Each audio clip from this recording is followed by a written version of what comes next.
Picture this. It's 1932 in Western Australia, and farmers are waking up to what sounds like an invasion. But these aren't your typical invaders, they're emus. Yes, you heard that right. Those tall, flightless birds that look like they're wearing a feathered tuxedo. Now, we're not talking about just a few troublesome birds here. We're talking about 20,000 emus, marching across the countryside like they own the place. These weren't your friendly neighborhood birds either. They were destroying wheat crops left and right, turning farmers' livelihoods into their personal all-you-can-eat buffet. The situation was especially frustrating for the farmers, many of whom had fought in World War I. They'd survived the trenches only to come home and face birds?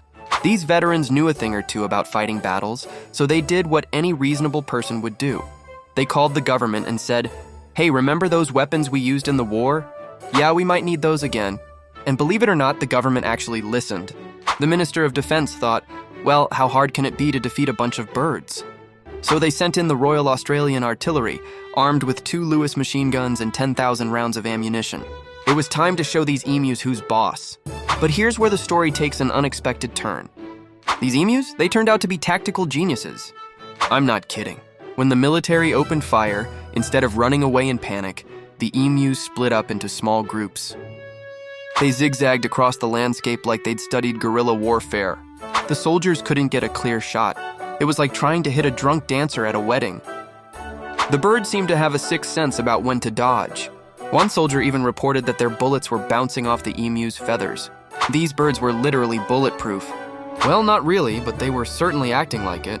Day after day, the military's frustration grew. The press was having a field day. Headlines read like comedy sketches. "Emu War continues, birds winning."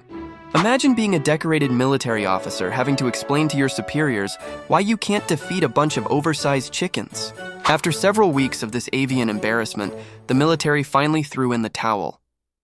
They'd fired thousands of rounds of ammunition and barely made a dent in the emu population. The birds had won. Let me repeat that. The Australian military officially lost a war against birds.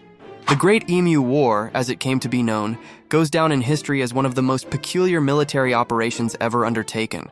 The emus continued their reign of terror over the wheat fields, and the farmers eventually had to resort to building better fences. So next time you're feeling down about facing a challenging situation, just remember, at least you're not trying to win a war against emus. Because as the Australian military learned the hard way, sometimes the bird is mightier than the gun.